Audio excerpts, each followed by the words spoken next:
Ah,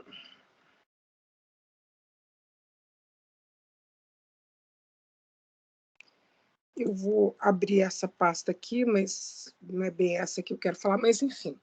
Pessoal, se vocês entrarem lá na planilha, vocês vão ver que tem uma videoaula, né? Aliás, por que eu abri isso? Deixa eu fechar aqui. Que vai ter o grupo que vai apresentar primeiro, né?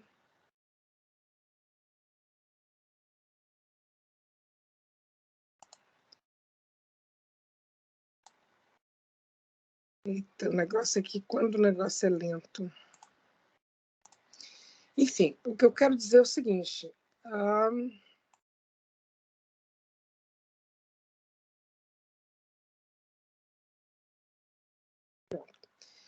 Desculpem aí a confusão aqui, mas hoje eu até resolvi trabalhar em casa para usar um computadorzinho que eu tenho em casa, mas está muito lento. Mas vamos lá. Gente, então, o que eu postei lá no Aprender? Né? Eu postei uma videoaula para a programação do experimento. Então, foi uma aulinha que eu até gravei, não foi nem essa semana, eu já tinha gravado essa aula, né? Acho que até no semestre passado, né?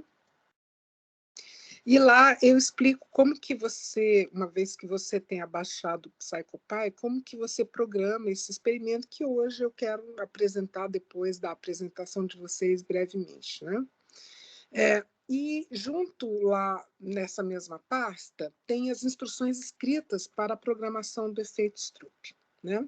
Então tudo que eu falo no vídeo, aí o que eu fiz? Eu fiz um print as telas, né, de programação e coloquei nessas instruções escritas. Então, você tem lá, né, o vídeo, né, onde eu vou apresentando passo a passo essa programação, é passo a passo mesmo, né? Mas aí eu fiz um print das telas de programação e é isso que constitui esse arquivo das instruções escritas. Aí vai também um arquivo sobre as instruções para o relatório. Então, que estrutura esse relatório tem, né? O que você deve incluir enquanto informação, enquanto organização, né? Quais são os tópicos, né? O que eu gostaria de chamar a atenção? Lá no final dessas instruções, lá no documento das instruções para o relatório, porque assim, na nossa área, um relatório, ele compartilha muito uma estrutura de um projeto de pesquisa, né? É que em algumas disciplinas eu cobro também um projeto de pesquisa, né? E aí já era um arquivo que eu tinha, então o que acontece? A diferença entre o relatório e o projeto é que no projeto você vai projetar a sua ação, né? Então você planeia, é um planejamento da sua ação, né? E no projeto, como você está projetando a sua ação, você não tem uma seção de resultados. Já no relatório, que seria, digamos assim, a execução desse planejamento ou de um planejamento, né, você vai ter a seção de resultados. Então, lá no final do documento, nas instruções para o relatório, tem uma planilha de avaliação tanto para o projeto quanto para um relatório. E aí vocês vão ver ao final desse documento como é que eu vou corrigir esse relatório. Então, lá você já tem definidos todos os critérios com uma pontuação atribuída, tá bom? Então, considerando a estrutura, então, assim, os critérios, eles refletem a estrutura de organização desse relatório. Então, como que é isso? Eu, particularmente, quando eu vou corrigir um trabalho, isso já é uma prática que eu adoto há bastante tempo, né? Deixa eu abrir o chat aqui, que eu acho que eu fechei, né?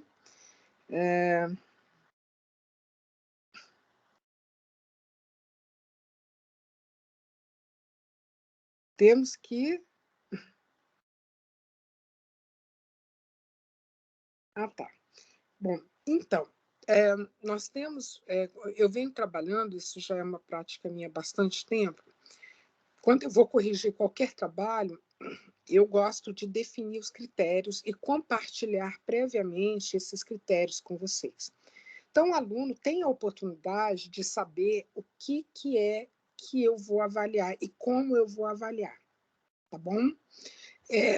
Então, você tem uma tabela, né? Todos têm essa tabela ao final do relatório. Depois eu posso dar mais ênfase a isso, mas só para sinalizar a importância desse documento. E eu mando também vários vídeos complementares, né? Para além do que eu gravei, que eu, né, fui lá no YouTube.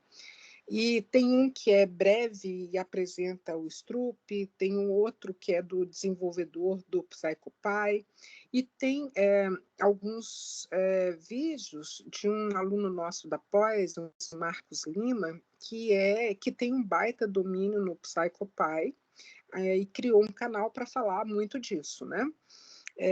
E ele, inclusive, também grava um vídeo sobre o PsychoPy, dá umas dicas bem bacanas.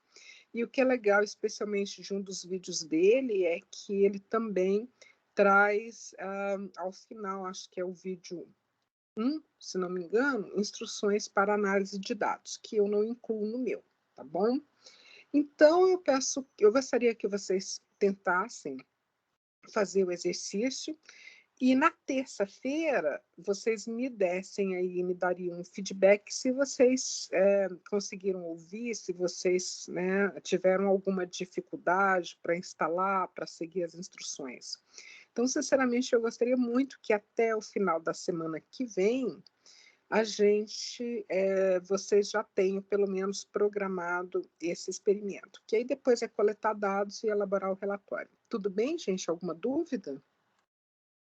Para terça ou para quinta, professora? Pois é, eu gostaria que. Vamos combinar quinta, porque aí todo mundo tem um prazozinho maior, porque eu tinha imaginado assim, dar um espaçozinho na aula de terça para que quem já tivesse feito isso já me desse um feedback, quem não conseguir até terça, pelo menos até quinta, mas quem já tiver alguma coisa na terça, já, né, a gente teria ali 5, 10 minutos da aula só para dar essas orientações, tirar alguma dúvida. Então, Tá, ok. semana que vem, né, ao longo da semana que Eu caí no início da explicação. Esse relatório tem o que mesmo? O que vai ser avaliado, os critérios de avaliação e como montar o experimento, é isso? Não, peraí, deixa eu pegar aqui um cabo. Deixa eu para carregar aqui um pouco esse celular. Só um minutinho, gente. Hoje eu estou em casa, ambiente bem doméstico. Não gosto muito de trabalhar em casa, mas hoje eu fiz essa opção. Olha só, então, tem um vídeo explicando passo a passo sobre a programação do experimento no PsychoPy. É um vídeo de mais ou menos 45 minutos que eu gravei.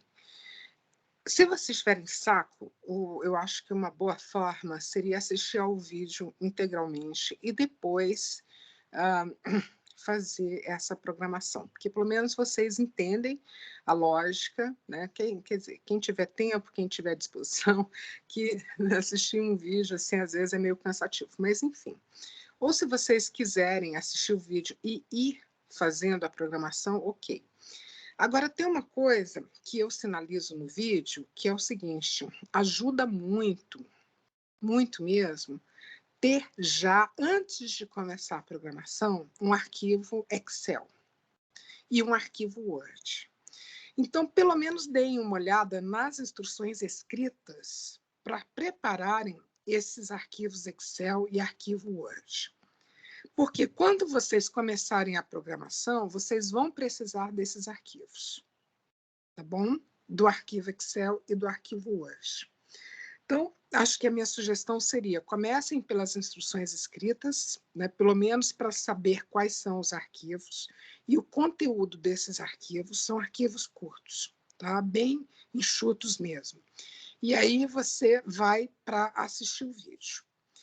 Porque aí no vídeo eu dou as instruções passo a passo. Bom, além disso, eu incluí na pasta outros documentos, né? Um documento é a estrutura do relatório, porque a ideia é baixar o PsychoPy, fazer a programação, coletar os dados com 4 pessoas que nós já vimos na aula passada e fazer um relatório para me entregar em outubro. Tá? Vocês têm bastante tempo para isso, portanto. Só que esse relatório ele tem uma estrutura pré-definida. E é em cima dessa estrutura pré-definida que eu elenco os critérios de avaliação. E cada parte lá, né, cada critério tem uma pontuação atribuída. Então, por exemplo, vamos imaginar que exista, por exemplo, lá nos aspectos, lá entre os critérios, eu vou avaliar forma. E a forma é APA. E aí também tem um arquivo APA. Então, parte da nota do relatório tem a ver com aspectos formais de formatação de um relatório científico. E aí, vamos imaginar o seguinte, tá? A inclusão correta das referências lá na minha lista de referências. E aí tem, de novo, o arquivo APA para vocês consultarem, mas depois eu posso dar um reforço sobre isso. Está tudo de acordo com a APA? Então você tem aquela pontuação que já está estabelecida para, né, a adequação da lista de acordo com a APA. Entenderam? E lá no texto, as referências estão incluídas da forma correta, de acordo com a APA? Então, você já tem aquela pontuação estabelecida lá na tabela para o relatório. A observação que eu fiz foi que, como muitas vezes, né, em muitas disciplinas minhas, eu também cobro um projeto, eu uso a mesma lógica para corrigir um projeto de pesquisa. A diferença é que no projeto não tem uma seção de resultados, porque é uma ação ainda a ser executada. Mas, de resto, a estrutura é basicamente a mesma. Então, vocês vão ver uma tabela que tem uma pontuação para um projeto e uma pontuação para um relatório. Mas vocês vão considerar apenas a pontuação para o relatório, porque vocês não vão ter que fazer um projeto nessa disciplina. Entenderam? Entendi, professora. Obrigada. Fora isso, tem uma série de vídeos complementares. Pessoal, vamos então para a apresentação do grupo, porque eu ainda tenho muito, né? Eu estou um pouco atrasada no nosso conteúdo, né? Eu preparei também alguns slides aí para a gente discutir um tanto esse assunto de atenção, e como eu disse, eu só queria resgatar ainda uma pequena parte de percepção, mas vamos para a apresentação do primeiro grupo. Quem é o primeiro grupo? Deixa eu pegar aqui o primeiro grupo. Estamos aqui, professora. Oi? Estamos aqui. Só uma dúvida antes, nos critérios de avaliação você tinha separado 20 minutos para apresentação e 15 para discussão, mas como a gente vai interagir durante a apresentação, aí a gente pode deixar isso mais fluido, a questão do tempo? Bom, então, considerando que vocês têm 20 minutos para apresentação e 15, vocês têm em torno de 40 minutos, tudo. Tá. É só um pouquinho que a gente vai ver se o pessoal conversa com a gente durante a apresentação, mas a gente vai tentar deixar Professor, acho que você... Mas a gente vai tentar deixar... A gente vai deixar um tempo para a discussão em si. É só porque se a gente avançar um pouquinho além dos 20 minutos, é por causa dessa dinâmica, se o pessoal participar bastante, alonga um pouquinho durante a apresentação, tá ok? As pessoas participem, né? Deixa eu só ver aqui uma coisa. Se acontecer. Para o meu controle aqui, a Aline está presente? Estou sim. Me escutam bem? Tá, Sim. Está marcando aqui quem é que está presente. O Antônio, né? Sim. Eu estou indo lá na planilha só para marcar. Ai, que bom, gatinho invadiu a tela. Que bonitinho. Como eu disse, eu estou em casa e aqui a minha gata está participando da aula, gente. Peraí. Ela apareceu na tela, né? Só um minutinho. Ela quer ficar aqui porque quer, sabe?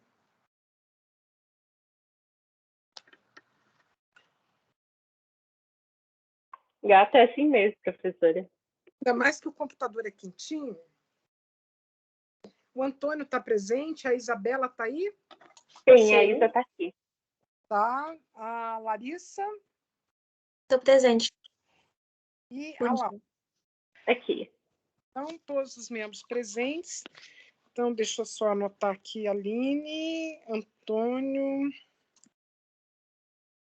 Isa ou Isabela. A Isabela, acho que é a Lopes, né? Se não me engano. Isso, a Lopes. Larissa e Laura. Então, pessoal, podem começar a apresentação. Vocês têm 40 minutos ao todo para fazer toda a apresentação. Tá bom? Ok. Então, eu vou fechar aqui a minha tela e o meu microfone aí para vocês, né, a apresentação. Ok.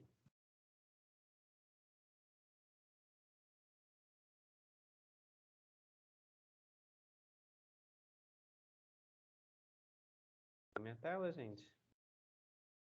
Sim, Antônio, tá tudo certo. Pronto. Ok, ela está Bom. aqui. Tá, ok. Então, vamos começar. Então, o nosso tema é percepção. O grupo, a professora já apresentou com a lista de chamada. Então, para começar, a nossa temática de como a percepção se faz presente no nosso cotidiano, eu gostaria primeiramente de obter a participação de vocês. Alguns já responderam no Mente, mas se alguém quiser responder, por favor, acessar o link no chat e listar 5 elementos que vocês acham que alteram a nossa percepção. Peço, assim, se todo mundo já respondeu, se alguém for responder, por favor, me dê um feedback, senão eu já apresento aqui. Um momento, vou esperar 30 segundinhos. A não ser que alguém queira que espere mais um pouquinho, para 1 minutinho.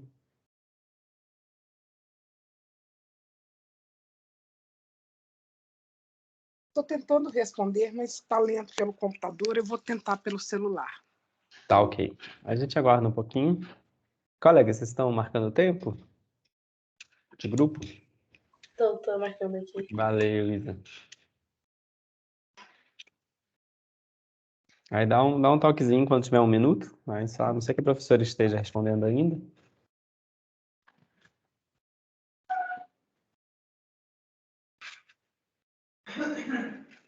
E por enquanto agradeço a todos que já responderam já.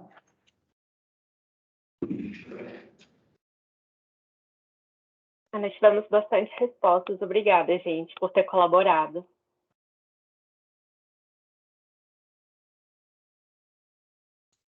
Deu tempo. Não sei, a professora conseguiu responder.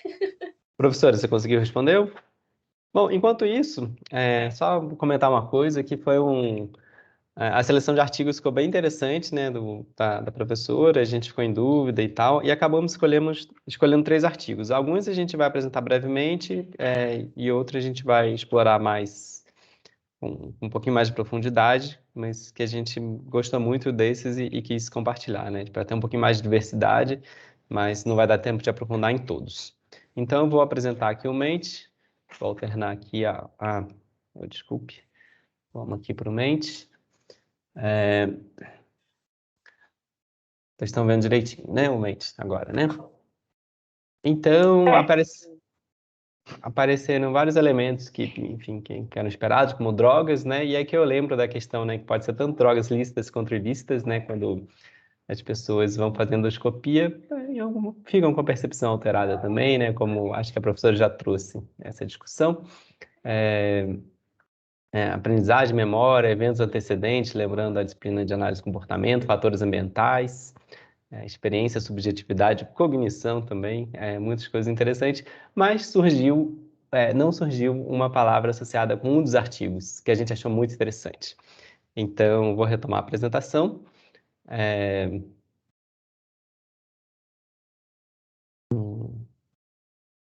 E vir para cá, que durante o ciclo menstrual das mulheres, esses autores, e aí eu trago uma curiosidade, a gente não sabe se são autores ou autoras, porque eu tentei, só tenho o sobrenome, não tenho o primeiro nome, seria interessante ter essa informação, a gente não conseguiu descobrir.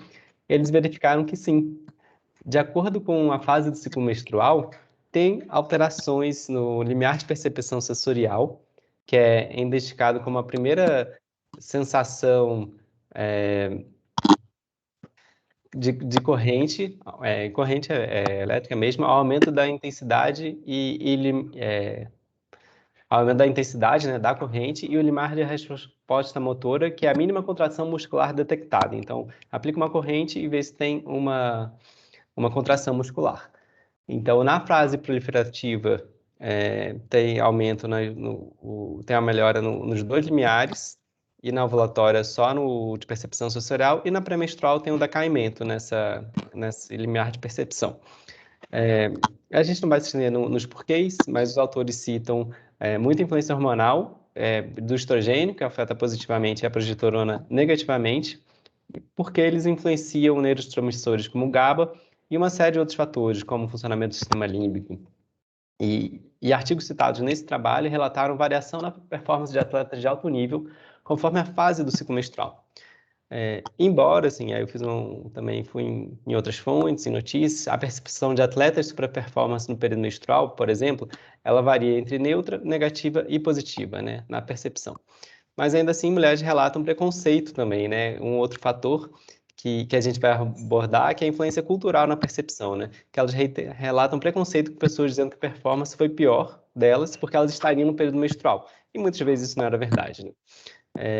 Mas a gente vai abordar isso com outro artigo. E também, times de futebol utilizam o ciclo menstrual para melhor programar os treinos da equipe feminina, né? Eu vi esse relato para a equipe do Chelsea, um time da Inglaterra, e da seleção dos Estados Unidos. E agora, nossa colega Aline vai continuar essa discussão a partir de aspectos externos, como é que eles influenciam a percepção. Para isso, ela vai trazer um artigo. Aline, por favor. Bom dia, pessoal, tudo bem? Eu vou falar um pouquinho sobre os aspectos cognitivos da percepção na propaganda. Para isso, eu queria explicar para vocês um pouquinho sobre aspectos específicos da propaganda em si. A propaganda pode ter dois tipos de efeito nos indivíduos que a assistem ou percebem, é um termo melhor. Esses efeitos podem ser intencionais ou não intencionais. Peço para vocês guardarem essa informação. Os efeitos intencionais são aqueles que as produtoras comerciais para propaganda pensaram que poderiam causar nos indivíduos que estavam tendo contato com a propaganda, e as não intencionais são efeitos que acabaram ocorrendo por mais que não tivessem sido previstos no processo de criação desse recurso. É importante ressaltar que, assim como inúmeros outros fatores, a propaganda também é um fator de influência para o comportamento e para a tomada de decisão dos indivíduos. E esse fator, é muitas vezes modificado por conta da percepção. Eu vou citar para vocês 3 tipos de influência que a minha colega Laura vai poder explicar melhor depois para associar com outro artigo, mas esses fatores são a influência normativa, a influência de identificação e a influência informal. Então, tudo isso influencia o indivíduo de alguma forma nas suas tomadas de decisões, e a propaganda, os aspectos da propaganda, utilizam de ambos os 3 fatores para poder incentivar ou induzir um possível cliente. É interessante a gente falar também que existem processos de influência e que esses processos podem ser derivados de um conteúdo explícito, que realmente tem a intenção quando passa uma propaganda da TV, por exemplo, pode ser derivado de um conteúdo que está no ambiente, mas não tem não é o alvo principal. O artigo que a gente usa como exemplo, propagandas em estádios de futebol, em jogos de basquete ou coisas assim, e também existem os processos que acontecem de forma subliminar, ou seja, que estão sob o limiar da percepção. É interessante ressaltar que nesses 2 últimos aspectos, a percepção da propaganda influencia muito, principalmente no segundo, e a Isa vai poder dizer um pouco melhor a seguir sobre, mas a nossa atenção pode influenciar um pouco mais sobre as atitudes que a gente vai tomar a partir da propaganda. E o terceiro, eu acho importante ressaltar que os processos e efeitos das propagandas subliminares, das mensagens subliminares, por mais que a gente entenda que existe uma percepção, nosso organismo, nossa mente, nossa cognição consegue perceber, inclusive a partir de exames comprovaram isso, esse fator não é tão influente na tomada de decisão assim. Outra coisa muito importante para dizer é que o artigo aponta que a percepção do risco influencia muito na tomada de decisão do indivíduo em relação a se ele vai buscar mais informações sobre aquele produto ou não, se aquele produto é arriscado para ele ou não. E agora a Isa vai poder falar um pouquinho mais sobre os processos de atenção e percepção e um pouco sobre mensagens subliminares.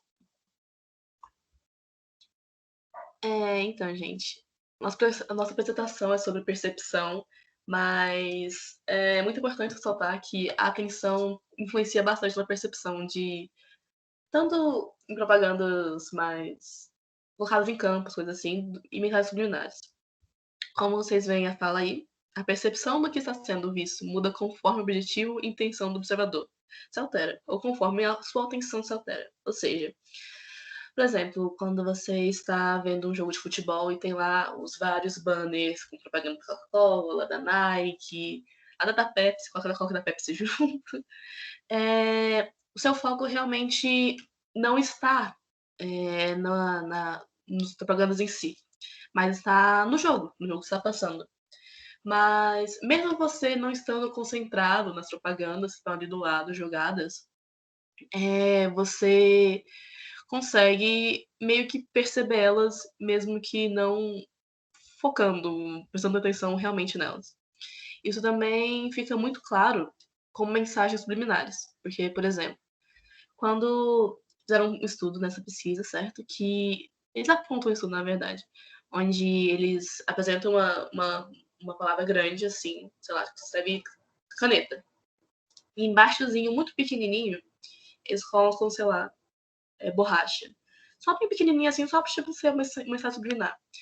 Dependendo de quanta atenção os pesquisados prestaram atenção na palavra maior, por vezes eles nem percebiam a palavrinha pequena.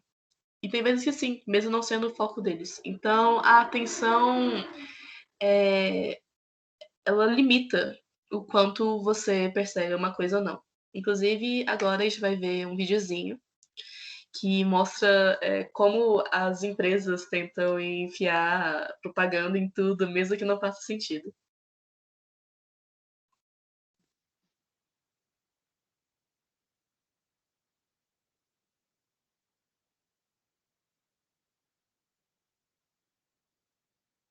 Eu faço o seu que eu faço o meu. Gente,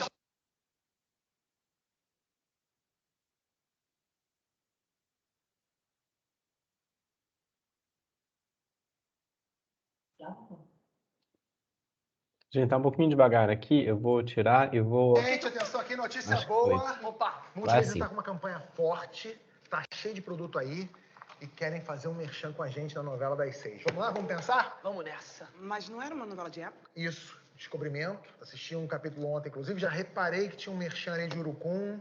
Então agora a gente precisa pensar como vai botar a Multilaser nessa novela. Vamos lá, gente, vai. Então, mas aí eu acho que é complicado porque a Multilaser era uma empresa de tecnologia, né? Mas aqui, desce na minha agência, a gente não arrega pra desafio, não. Vamos lá, gente, vamos lá. É porque assim, chefe, desculpa até estar falando isso, mas é porque a novela, ela se passa em 1500, então em 1500 não existia nem máquina de escrever. Que dirá notebook, né? Não tem só notebook, não. Tem notebook, tem telefone celular, tem secador de cabelo, tem panela de pressão. Ei, vamos pensar como é que a gente insere isso na trama, gente. Vai. Não, mas é que justamente por isso. Será que não fica um pouco forçado? Sabe o que não é forçado, Elaine? Aqueles 2 leões de cane que estão olhando pra mim ali agora, ó. Eu já botei chiquitita pra não ser barbeador. Vamos pensar fora da caixa, minha gente? Vai. Eu tive uma ideia aqui. Então, é só essa partezinha, só pra vocês verem, tipo, mesmo que na novela de época não faz sentido nenhum ter um merchan da Multilaser, eles tentam enfiar isso.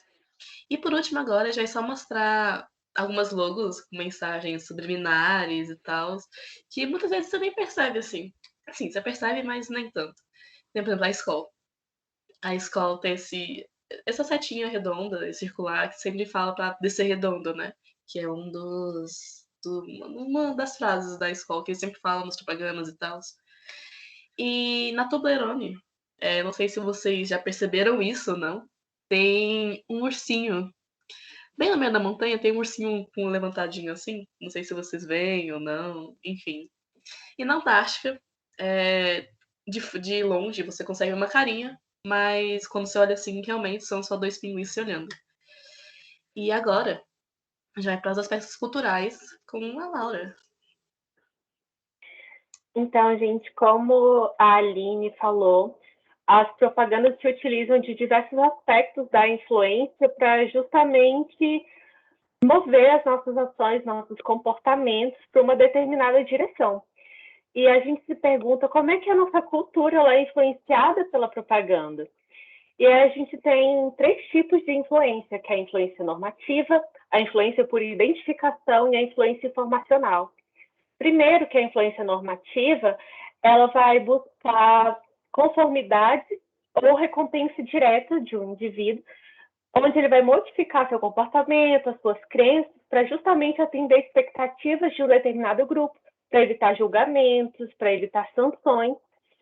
E é isso que ocorre justamente quando você escolhe comprar algum tipo de determinada roupa, alguma marca. Você está justamente buscando, muitas vezes, atender a uma determinada demanda do seu grupo social ou a evitar alguma marca que esteja envolvida com alguma polêmica, para justamente não ser julgado pelos seus pares. Nosso segundo tipo de influência vai ser a influência por identificação, que ela vai fazer com que o indivíduo ele aceite ou internalize normas, valores, atitudes, até comportamentos, para suprir a própria necessidade de associação psicológica com um grupo. Então, isso influencia muito na tomada de decisão de um indivíduo, justamente para fazer parte, para se encaixar em algum grupo social que ele almeja, ou mesmo que ele faça parte.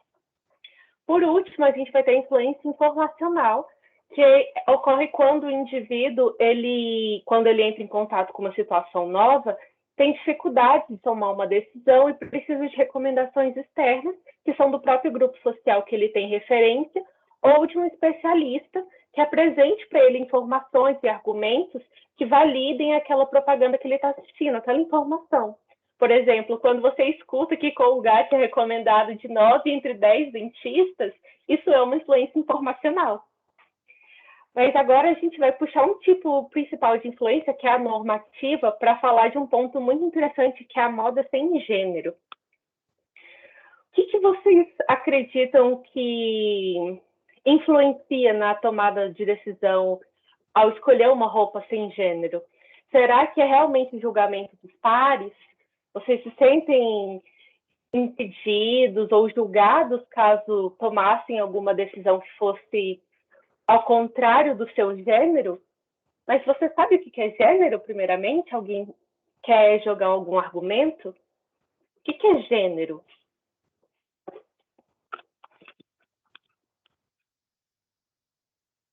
Quem quiser falar, pode ficar à vontade. Eu não vou dizer o que é, mas eu só, assim, mas eu acho interessante essa questão, porque o pessoal fica discutindo essa questão de ideologia de gênero, e muita gente que discute isso, entre aspas, nunca, na minha opinião, né, nunca se animou a buscar essa definição, né? Enfim, eu acho que essa é a definição que tem que ser colocada sempre. Só para provocar, gente. Mas, enfim, passo a bola para vocês. Bom, pegando o gancho da apresentação, falando de forma bem leiga, eu acho que seria o conjunto de normas de como comportamento, assim, para homens, né, nessa questão dualística, homens e mulheres. Júlia, você pegou um ponto interessantíssimo. A Joyce também falou que ela sabe, mas é difícil explicar. Não se preocupa, Jéssica. Ela sabe que é cis e trans, que coisa maravilhosa. Se você quiser falar da discussão depois, é um ponto muito interessante, por mais que não tenha diretamente a ver. O Eliezer levantou a mão. Eliezer, fica à vontade, pode falar. Então, o gênero, para mim, é puramente biológico, né? Relacionado a cromossomos, né? De X e Y e cromossomos masculinos. Para gênero, para mim, é isso. Então, acho que existem dois aspectos precisam ser ressaltados. Assim, acho que um é a designação biológica, né? Que aí eu acho que não vai nem mais pelo só o masculino e o feminino, que a gente sabe que hoje em dia a gente não tem mais só isso. Existem pessoas intersexo, né? Que elas apresentam para além do binarismo conhecido, mas eu acho que gênero está mais para uma expressão social, assim, uma forma de como você se expressa para o mundo. Apesar do mundo ditar normas e regras binárias, eu acho que é mais algo que surge de dentro para fora do que de fora para dentro. Não sei se eu fiz explicável, assim.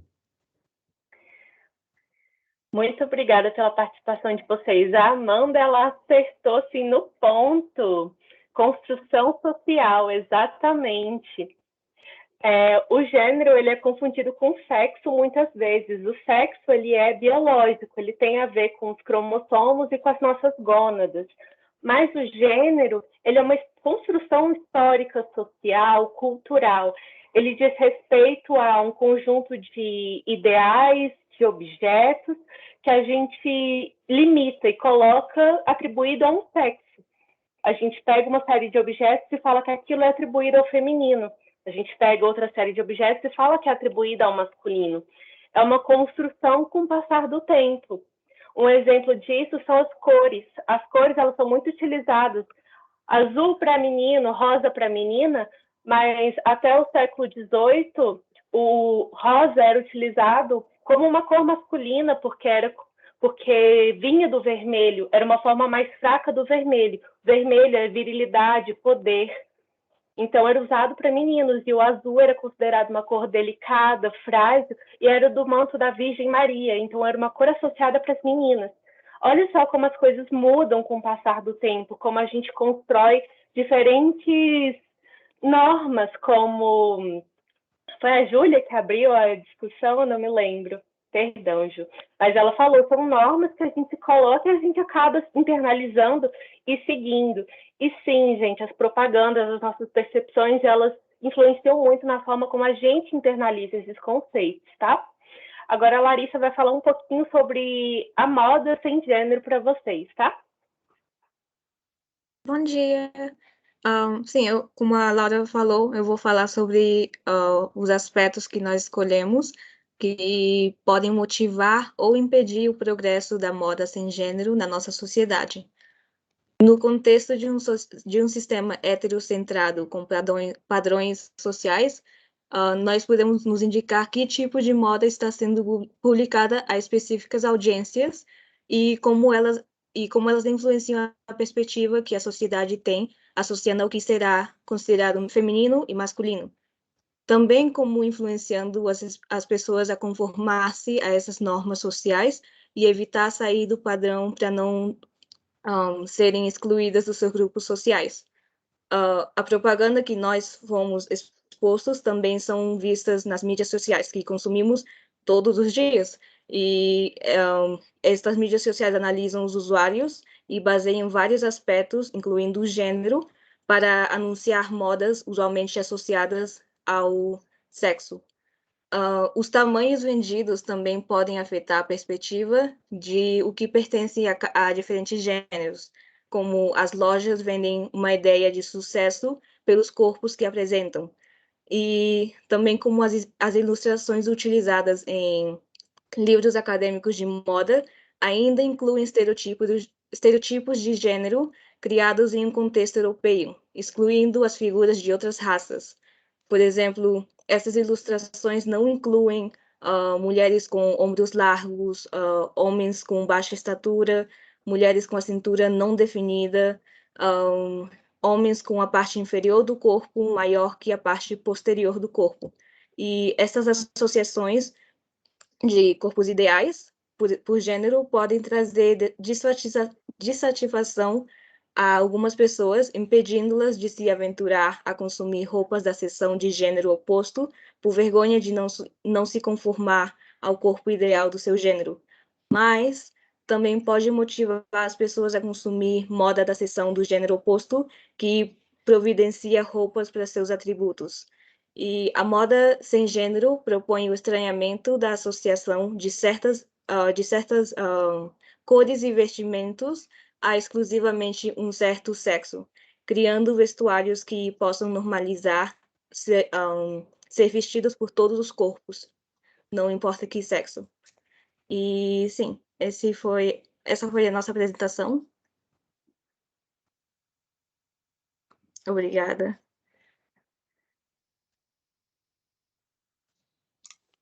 A Joyce colocou aqui no chat que é muito bom usar roupas masculinas, que ela rouba direto a blusa do namorado, é muito mais confortável.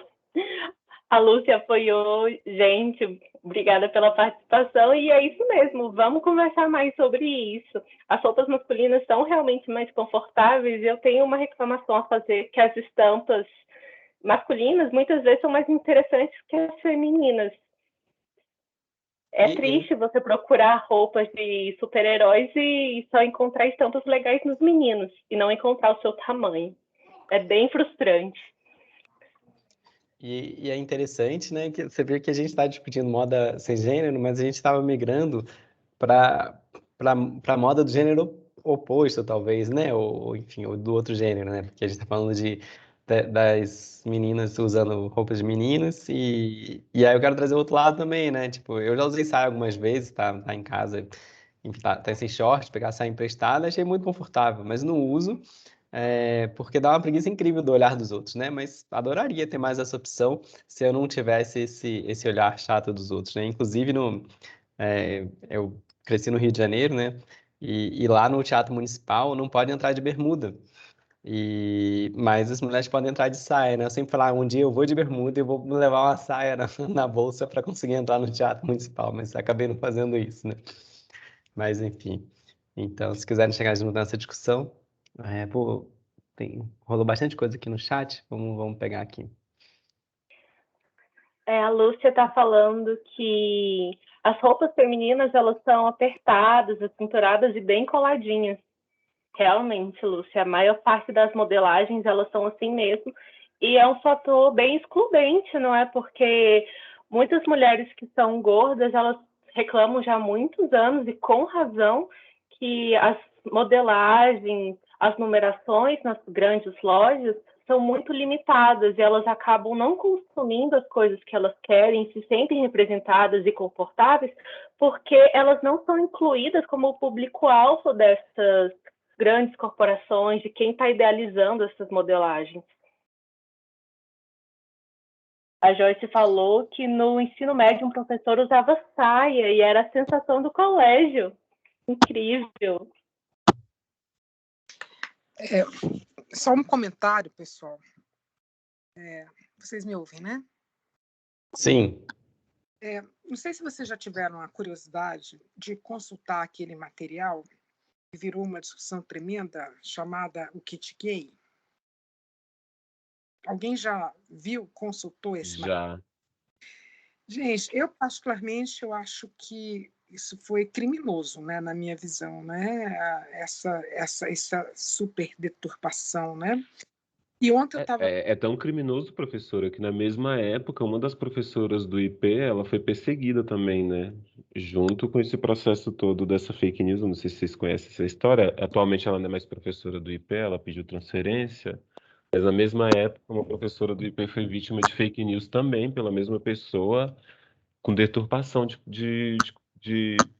da fala dela, né? Essa professora, ela fez uma fala no Congresso Nacional, falando sobre psicologia e tomou o mesmo rumo. Muita gente teve... Muita gente.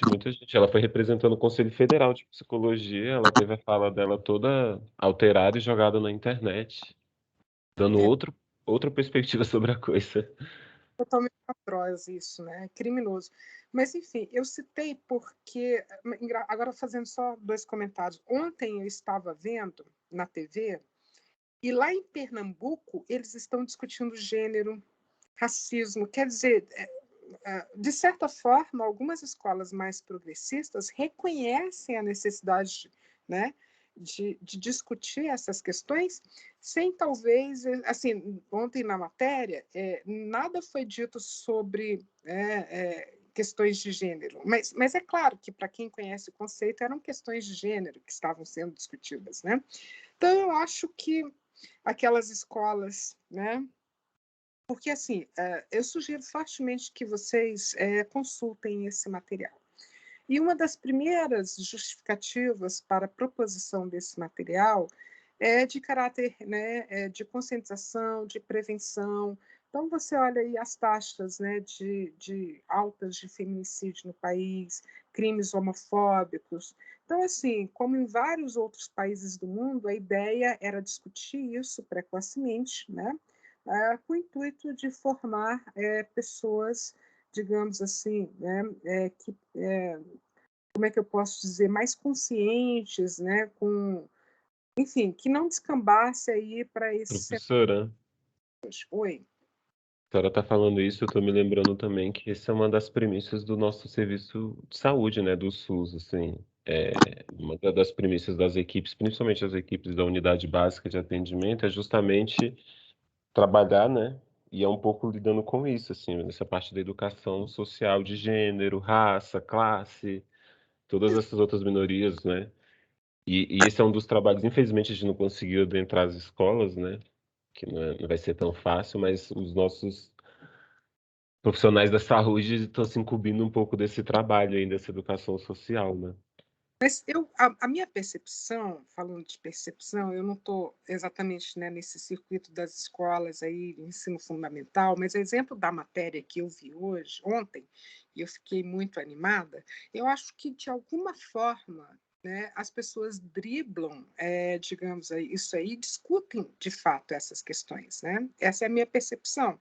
Eu até gostaria de ter o dado de como é que está sendo discutido, porque, gente, tem que ser discutido, né? Mas, para não tomar muito tempo da apresentação, eu só queria dizer o seguinte: se vocês tiverem a curiosidade de ver esse material, o famigerado kit gay, né? Famigerado, foi isso que construíram, né? A primeira, acho que a primeira, se não me engano, primeiro exercício, de primeira dinâmica, fala exatamente sobre essa atribuição do que é, né, da mulher e do que é do homem. Muito interessante, assim, sabe? De investigar, de sondar essas percepções de gênero, né, nas crianças, né? Para quem tiver a curiosidade, de qualquer forma, eu sugiro, é bem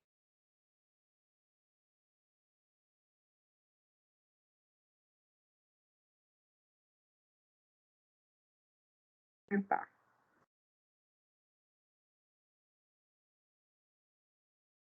Tem algumas pessoas com a mão levantada, gente. Falem aí, participem. Está muito interessante esse debate. Eu só vejo o caminhão passar, que está fazendo muito barulho, rapidinho. A gente aguarda um pouquinho. Vocês conseguem me escutar melhor? Sim, tá bom. Tá um ruído só de fundo. Pode falar que acho que não vai atrapalhar, não. Não, só para trazer uma curiosidade, tem um colégio aqui em Brasília, não sei se o pessoal vai saber conforme eu conto a história, que algum tempo atrás tinha um dia em que os alunos faziam um trote. E o trote era trocar de roupa. Ou seja, as meninas usavam o que era o uniforme dos meninos e os meninos usavam o uniforme das meninas. Até que um dia, o uniforme das meninas tinha aquela regata justa e o short de lycra, bem justo. Aí os meninos usaram e a coordenação, tipo, nossa, como assim? Que absurdo. Então, é normal as meninas usarem esse uniforme justo, mas os meninos aí já é inaceitável. Então, é normal você ir de roupa justa para a escola, a menina tudo tranquilo, que o que eles estavam argumentando era que tipo, deu pra ver tudo e não sei o quê. Então, qual é Entendeu? Eu achei muito esquisito esse episódio. É parecido com o que foi discutido nas Olimpíadas agora, né? Em Eu ia relação falar exatamente isso, professora. A fala da Júlia é perfeita para relembrar a discussão que algumas atletas trouxeram nas Olimpíadas.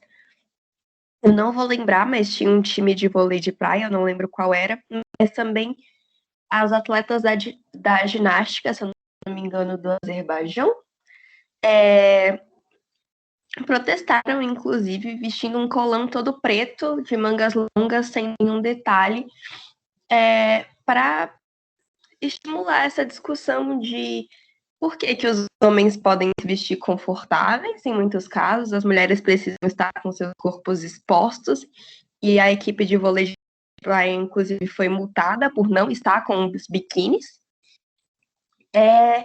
E também por que a gente está usando a moda para estimular o sexismo, questões de objetificação do corpo da mulher, entre outros. É uma discussão, entrar no tema gênero, moda, é uma discussão bem ampla e bem interessante. Pessoal, uma observação. Eu acho que essa é uma discussão muito bacana, mas eu queria que o grupo fizesse um fechamento, amarrasse todas essas questões, assim, que estabelecesse de uma forma mais explícita a relação disso que nós estamos discutindo com a temática percepção. Fizesse aí um link, uma relação explicitando, né? Por que a gente está falando de percepção, a discutir moda, ou discutir gênero? Por quê? Eu queria que vocês explicitassem ou reforçassem isso para o grupo. Eu acho que o Mendes traz muito isso, né? Ele trouxe vários elementos de como a nossa percepção pode ser influenciada por muitos fatores, né? E os artigos também, desde fatores internos, né, como regulação hormonal relacionada a ciclo menstrual, e eu acredito que nos homens também tem uma flutuação hormonal ligada a diferentes fatores, né? Então não é nada exclusivo das mulheres. Então, e a questão da propaganda e do gênero é mais uma questão de fora, né? Então, a gente está discutindo fatores top-down e bottom-up também, né, que influenciam a percepção. Então, esse acho que é o grande laço que une essa discussão. Se os colegas do grupo quiserem contribuir também. É muito boa a observação. É porque, assim, eu queria ter a garantia que os outros tivessem uma clareza de que, embora a gente pareça estar falando de outro assunto, né, de gênero, a gente continua falando de percepção, né? Porque é uma percepção do outro, né? Então, assim, porque percepção, gente, é isso, é atribuir um significado, né? E um significado que remete a uma construção sócio-histórica, às nossas expectativas, né? Isso é processamento top-down, porque a gente não está falando de coisas desconectadas da realidade, né? Então, é bem bacana o que vocês trouxeram, né? Enfim, o que mais que o pessoal tem a complementar aí, gente? Mais algum complemento? Eu queria dizer que o tema foi bem legal, escolhido pelo grupo, assim, e acho que isso vai de encontro às mudanças que a gente está vivendo, né? Uma coisa que você falou na primeira aula, professora, sobre a linguagem neutra, né, que está sendo usada, e eu acho que esse é um desses caminhos para a gente estar rediscutindo esses papéis de gênero, né, que a gente incorporou no nosso mundo, assim. Passar desse modelo binário que a gente tem, não sei, construir algo novo aí. Então, acho que é um caminho também discutir isso dentro da percepção. Essa fala do Eliezer me traz uma coisa, né, das coisas da linguagem neutra e de muita resistência, né, da elite, né, tipo, cultural, de rechaçar isso a princípio, não, porque é a norma culta e tudo mais, né, então é toda uma percepção de como, aqui não sei, acho que eu diria mais uma construção de como a sociedade vai funcionar, mas também tem a ver com percepção, né, tem a resistência à mudança também, né, lembro dessa resistência, né, de que não, a língua não pode mudar.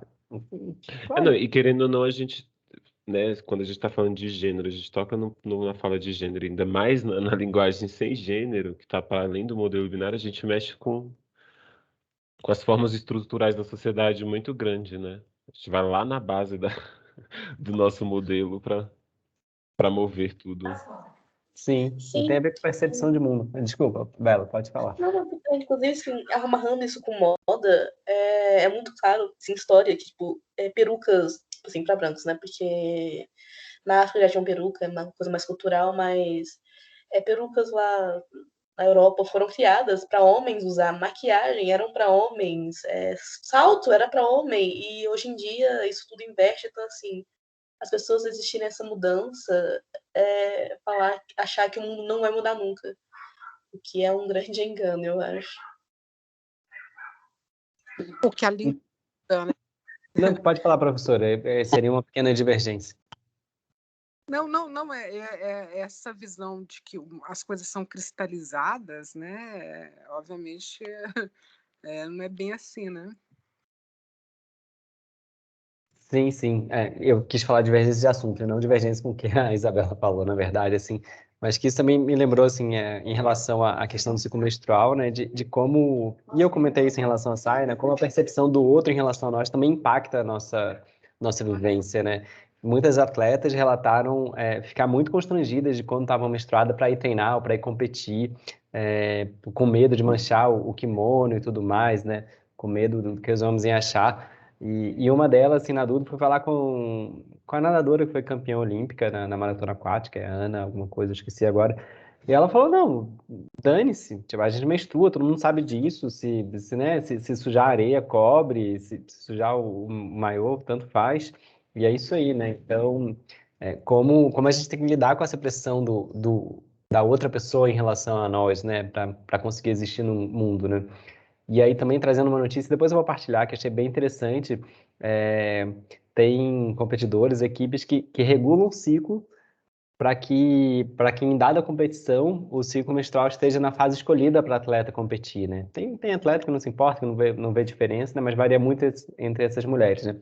E por outro, assim como tem a transfobia de dizer que as mulheres trans não são mulheres porque elas não menstruam, por exemplo, né? Uma atleta relatou que ela tinha um problema hormonal e não estava menstruando mais. E é até complicado para ela voltar a menstruar com tratamento hormonal por conta da questão de doping, né? Tem que ter uma autorização e tudo mais, né? Então, até, enfim, a percepção social do que é mulher, né? Impacta nessas questões também, né? Uma coisa que eu gostaria de reforçar é que nós estamos falando, gente, dos chamados... Percepção é considerado um processo psicológico básico. E aí vocês trouxeram vários outros temas que os psicólogos investigam, né, em interface com esse. Quer dizer, eu acho que de uma forma muito clara, reforçando esse aspecto da percepção como um processo psicológico básico. Então, assim, ele subjaz a questão da influência social em relação aos aspectos normativos e informativos, né? Essa questão das discussões, né, sobre gênero, né? Então, assim, por ser exatamente um processo psicológico básico, ele está na base, né, desses outros aspectos importantes, né? Então, a gente pode falar de percepção em termos de dissonância cognitiva. Quando você fala de dissonância cognitiva, tem muito a ver com essa percepção do outro, com a percepção de si, né? Então, você tem a dissonância externa, interna, enfim, né? Então, foi muito bacana que vocês tivessem evidenciado esse aspecto da percepção como um processo psicológico básico no sentido de estar na base, né, de todos esses aspectos mais complexos, né, psicológicos. E foi interessante, sim, né? Pelo menos eu, quando fui olhando os artigos, né, fiquei receoso de tratar essa questão mais, sei lá, mais num viés, numa direção sociológica e deixar a questão mais individualizada, mais dos processos internos, né? Mas eu falei, não, se a professora escolheu esses artigos, né, não foi uma escolha nossa, ela quer que a gente trate dessa temática, né? Mas em algum momento teve essa reflexão. Pessoal, se não tiver mais nenhum comentário, muito boa a apresentação do grupo, achei muito bacana, ela instigou aí um debate, a ideia é essa mesma, né? que haja um certo debate, mais do que uma apresentação mecânica do tema, né? Então, a expectativa que eu tinha era nessa direção. Então, e muito bacana a seleção dos temas, dos textos que vocês trouxeram. E a ideia é realmente convidar, instigar a turma aí a participar, né? Ser um debate, né? É que esse tema seja debatido, né? E não simplesmente apresentado, né? E se os colegas aí não tiverem mais alguma observação, eu queria ir para a outra parte da aula de hoje, que é a retomada do assunto atenção.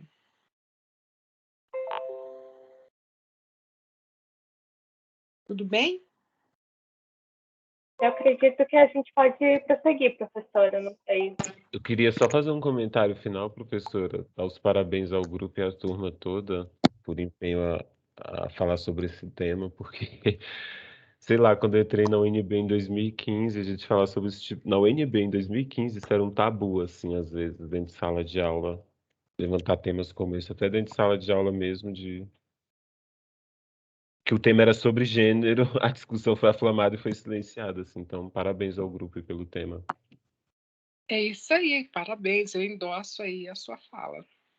A gente agradece muito a participação de vocês. A gente estava preocupado em como é que a gente ia instigar todo mundo para darem as suas opiniões, para falarem suas experiências de vida, e vocês compraram muito a nossa ideia, então a gente é extremamente grato. Obrigada, galera, de verdade. Que bom. Pessoal, então, retomando aí, o que vocês estão vendo aí na tela? Porque eu estou com... Assista ao vídeo, madame. Então, assistam ao vídeo, por favor.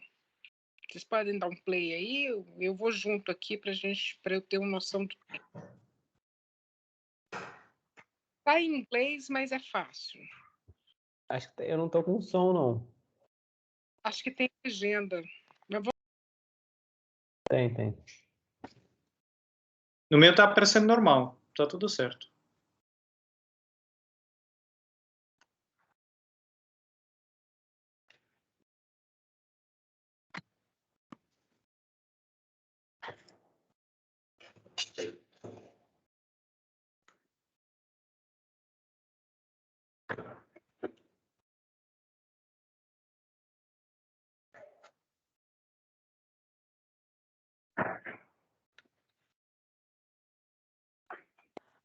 Caiu, gente?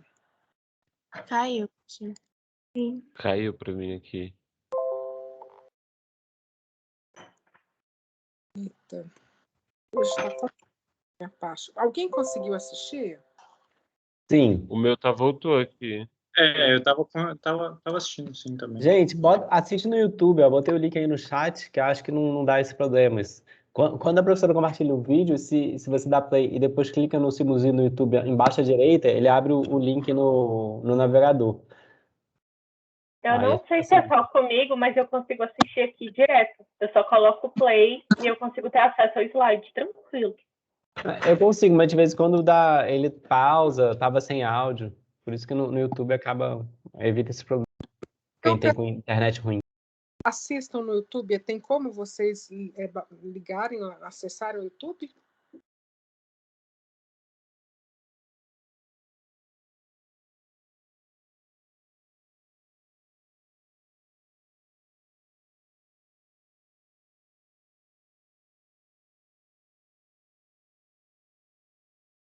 Bom, eu vou fazer o seguinte. Quem já assistiu aí, por favor?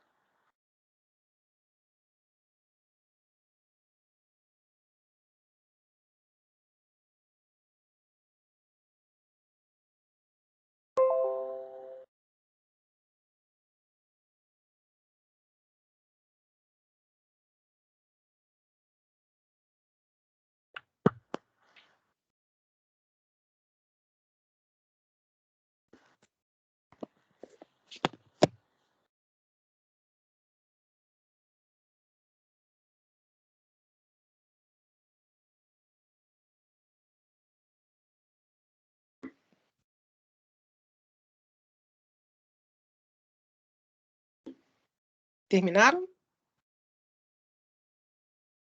Sim, professora. Estou rindo muito aqui. Professora.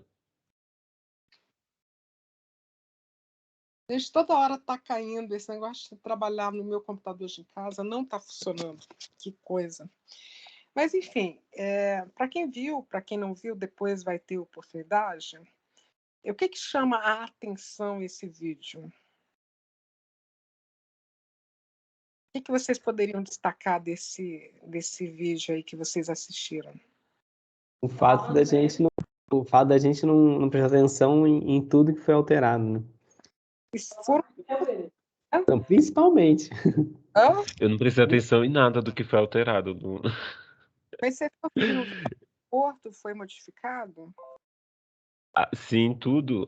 Até a pessoa que estava no chão jogada era outra pessoa. Porque, veja bem, né? Considerando aquela aula que nós tivemos sobre as funções da atenção, isso mostra que a atenção, né, ela funciona assim, essa função aí que está sendo ilustrada seria a atenção seletiva, né?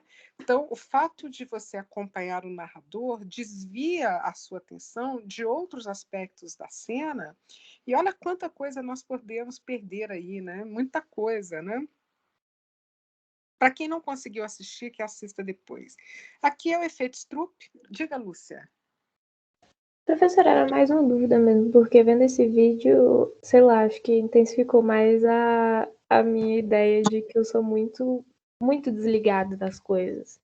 É possível que, tipo, a pessoa tenha atenção seletiva, tá prestando atenção em uma coisa, só que ao mesmo tempo ela percebe todas as mudanças. Porque parece que tem gente que é assim, que é mais esperta, ou algo do tipo assim, falando no senso comum, né? Não, a questão tudo depende do quanto você aloca atenção para detalhes, né? Eu gosto muito assim dessa literatura policialesca, né? Quando eu era adolescente, eu li todos os livros da Agatha Christie, né? E ela falava uma coisa muito... Aí tinha lá toda uma discussão sobre a confiabilidade de uma testemunha, né? E aí eu me lembro de, às vezes, andar de ônibus e ficar assim, gente, será que eu seria uma testemunha confiável, né? E começar a olhar para os passageiros do ônibus, fazendo um exercício, né? E aí é uma questão mesmo do quanto você aloca recursos atencionais, né?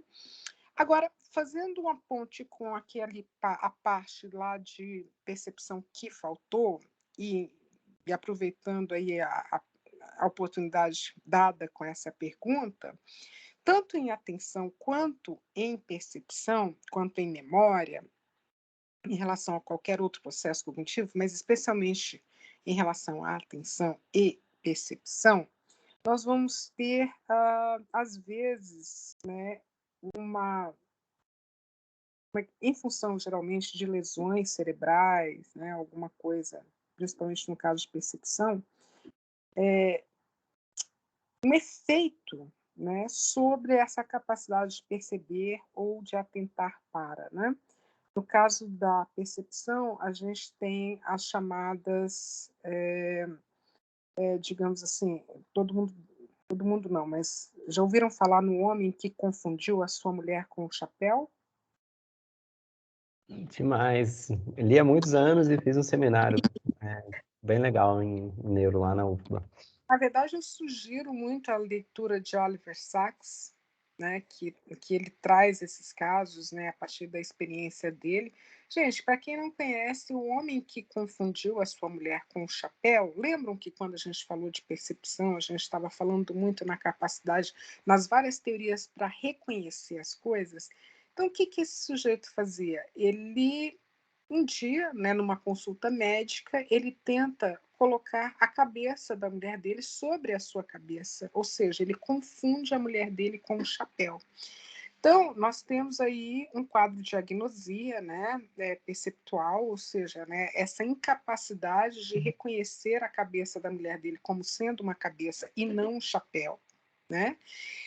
E no caso da atenção, nós temos também aí alguns disfuncionamentos, né, a exemplo aí, né, do TDAH, né, onde a criança, né, geralmente criança, né, mas não só crianças, né, tem dificuldades de aprendizagem justamente porque ela né, a atenção dela, digamos assim, não funciona como funcionaria dentro de um padrão, digamos assim, de mais normalidade, né? E aí isso tem impacto sobre a aprendizagem, tem impacto sobre a vida da pessoa, né? Então, tanto em percepção quanto em atenção, que são os temas que vimos até agora, a gente vai encontrar aí ou um mau funcionamento perceptual ou um mau funcionamento atencional. Mas voltando aqui ao Stroop, né? Isso aqui eu tentei mostrar para vocês na aula passada. E lá naqueles vídeos complementares, tem um videozinho complementar bem breve, então não vou me estender muito aqui, mas a ideia é que a pessoa leia, inclusive em um dos vídeos complementares, vocês são convidados a participar. Então eu não vou me deter muito aqui, embora eu já tenha explicado a tarefa, porque eu gostaria muito que vocês topassem participar, enquanto, né, aceitassem esse convite lá do vídeo do YouTube, né, para fazer ter vocês mesmos essa experiência.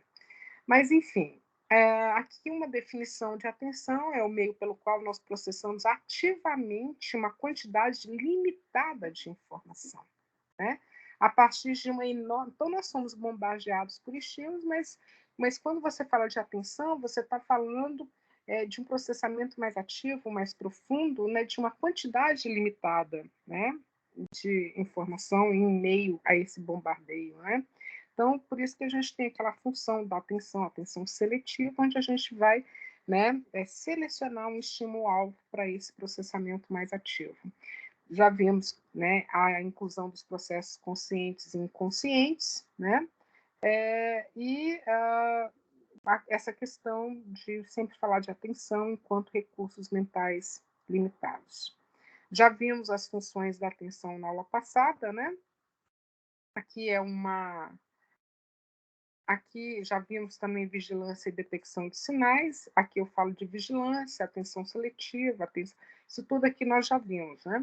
Então, isso aqui é aquela situação clássica, né, de uma possível divisão da atenção. A pessoa está dirigindo, falando ao celular, quando, de repente, você tem aí uma pessoa, uma mulher, atravessando a pista com uma criança. Gente, vocês não têm a sensação de que vocês estão vivos por sorte, não? Eu tenho frequentemente essa sensação, né? A gente assume... Professora, Oi.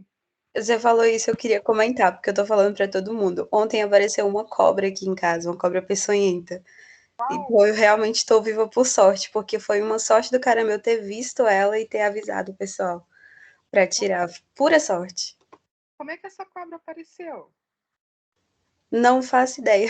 Onde você mora, Não né? sei. Qual o contexto que você mora? Porque a gente... Assim, eu moro perto de uma área rural, mas não é tão perto. É tipo uns 5 quilômetros de uma área rural, que tem bastante fazenda.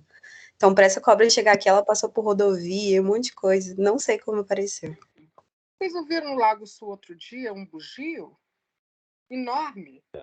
Eu vi um veado mateiro esses dias perto, assim, eu moro no Altiplano Leste, né, que é já na roça, mas eu vi no Lago, entre o Lago Sul e o Jardim Botânico. Que coisa. Gente, mas uma cobra, não é que seja surreal, né? Mas imagina se você não percebe cobra. Sei lá. Desculpa, será que a cobra veio daquela galera da UNB que tinha Naja em casa? Que coisa, né, gente? Que coisa. Não, mas quando eu falo que eu tenho essa sensação recorrente de que parece que eu estou viva de sorte, é porque, veja bem, você atravessa uma rua, você tem que assumir que você está sendo visto. Né? Que as pessoas estão efetivamente vendo você. E se por acaso a pessoa estiver distraída como essa motorista aqui? Imagina. Né? Então, aqui o problema é que até ela ter uma reação hábil para evitar, né, esse atropelamento, pode ser que, né, essa distração aqui, né, custe minutos preciosos em tempos de reação. Diga, quem é que levantou a mão?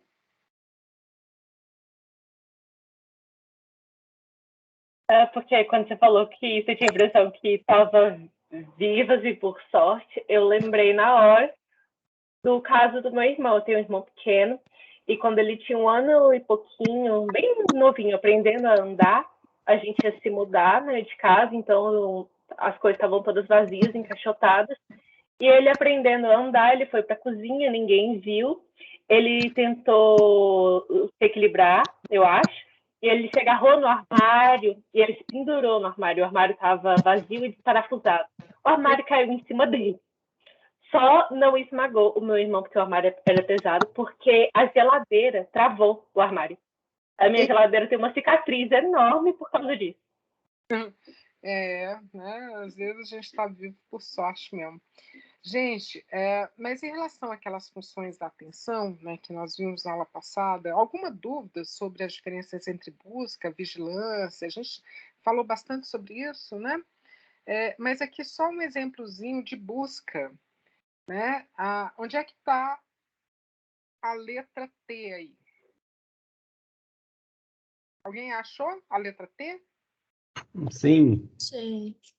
Tá. Sim. Tá na letra T aí? Ok. Eita. Mas fácil ou difícil? Fácil. Fácil. E se a L fosse a letra O? Seria mais fácil ou mais difícil? Acho que mais fácil. Por quê? Mais fácil. Porque ele tem outro formato, outra forma.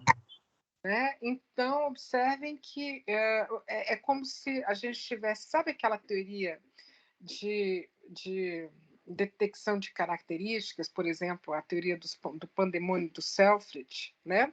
Afetando aqui a busca, porque aqui você está em busca de um alvo específico, que é uma letra diferente, né? Mas para isso você precisa fazer um processamento dessas características, né? E se essas características são compartilhadas, né, você vai ter um tempo de reação maior do que se não o fossem. Então, né, sendo L e o T, há um compartilhamento de características específicas, mas se fosse lembram da teoria dos pandemônios? Do Selfridge? Né? Então, é como se os demônios gritassem uma vez que certas características estivessem presentes. Né? Então, no caso do O, que é uma linha, né, curva contínua, isso não acontece no T. Então, a gente usa tanto o processamento perceptual para identificar o alvo, mas esse engajamento, essa busca ativa, né, do alvo, né, isso envolve recursos atencionais. Entenderam essa relação?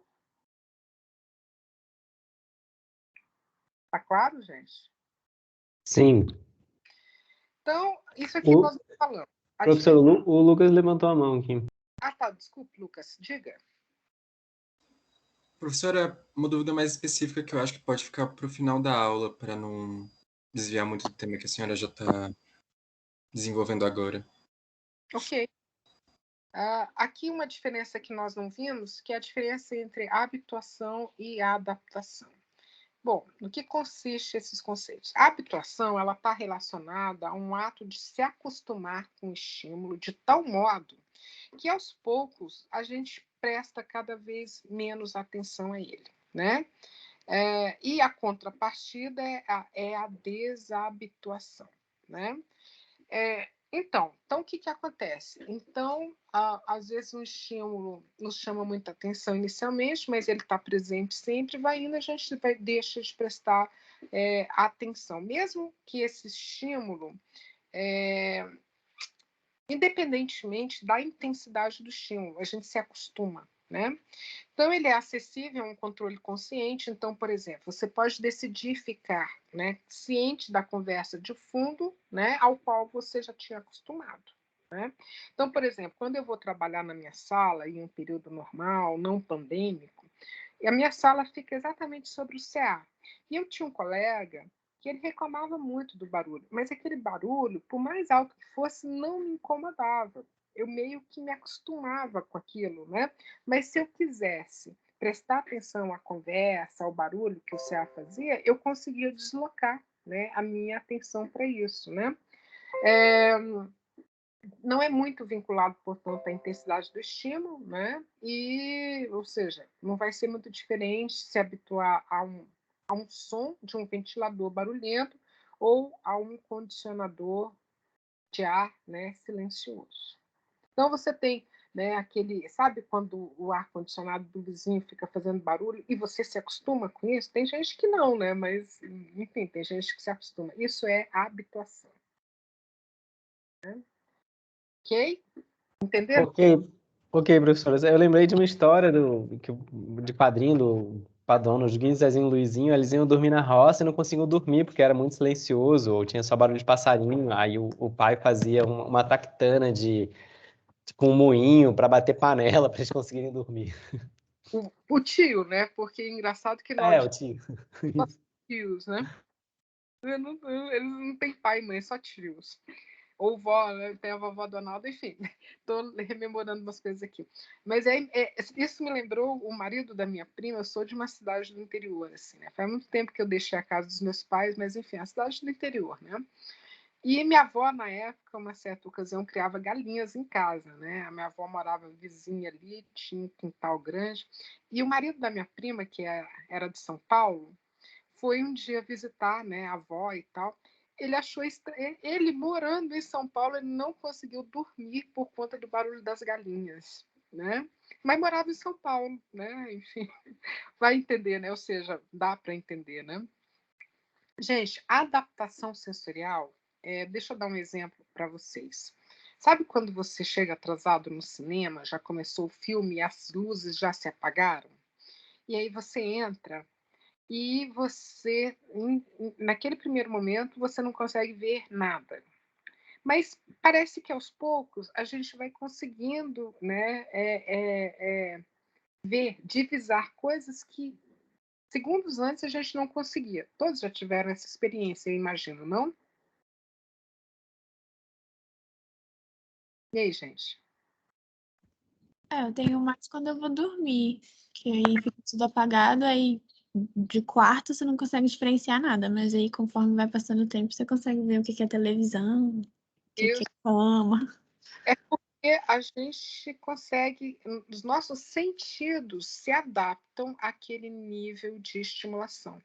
Então, você está lá no cinema, voltando ao exemplo do cinema, né? Você se adapta ao escuro. Tanto é que quando você sai, né? Vamos supor que você vai pegar uma, sei lá, quando eu era, faz tempo que eu não vejo isso, mas vamos supor que você saia de uma sala escura para um ambiente claro, né? Assim, rápido, abruptamente, você também demora, claro, estou falando na casa de milésimos de segundos, a segundos breves, né?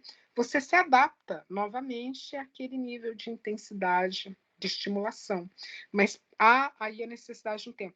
E diferentemente do outro processo, aqui não existe aquele controle consciente, não é assim, eu vou entrar no cinema, ele vai estar escuro e imediatamente eu vou ver as coisas. Você não tem esse controle sobre essa vontade de imediatamente ver as coisas. Por quê? Porque como é uma adaptação sensorial, há um tempo mínimo aí para que os sentidos se adaptem a essa quantidade de estimulação, tá? Ou intensidade, enfim, não depende do seu controle. Entenderam, gente?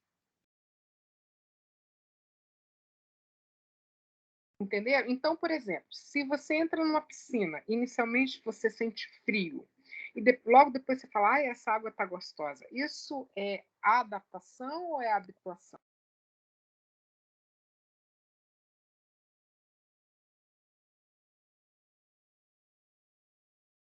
Adaptação? Adaptação. Por quê? Porque é pelos órgãos sensoriais, a pele, né? Porque os seus sentidos, tato, se adapta, né, àquela temperatura, e não tem assim do tipo, eu vou voltar a sentir frio de novo. Você não tem controle, né? Mas é um choque. Você tem um choque térmico realmente quando você entra, mas logo depois você está falando, não, né? Agora eu já não estou mais sentindo aquele frio todo, né? Isso é adaptação. Bom, aqui um quadrinho que resume isso. Gente, essa relação, como eu sinalizei na aula passada, entre atenção e consciência, já desde William James, ela é traçada, né? Então, a atenção é aquela tomada, isso é uma fala de William James, né?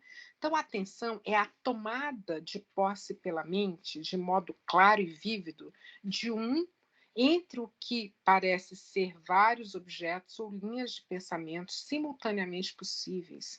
Implica em se afastar de algumas coisas para lidar efetivamente com outras. Na verdade, o William James está descrevendo muito aqui a chamada atenção seletiva e enfatizando os aspectos conscientes deste processo, né? Por isso que durante muito tempo a atenção foi definida como um foco da consciência, né?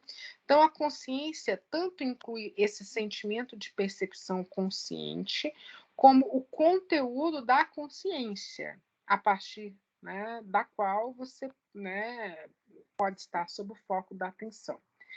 E só que a atenção e a consciência formam dois conjuntos parcialmente sobrepostos.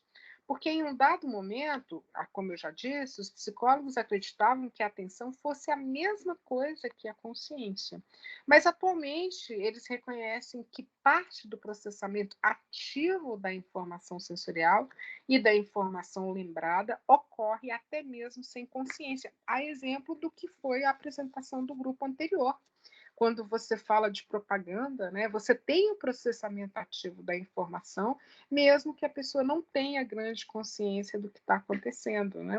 Lá quando o pessoal trouxe a questão dos efeitos sutis da propaganda, né? Por exemplo, nessa altura da sua vida, você pode escrever o próprio nome, mas isso você escreve ali sem, sabe, ficar prestando. Compare essa execução desse movimento com aquele momento lá atrás, quando você estava aprendendo a escrever.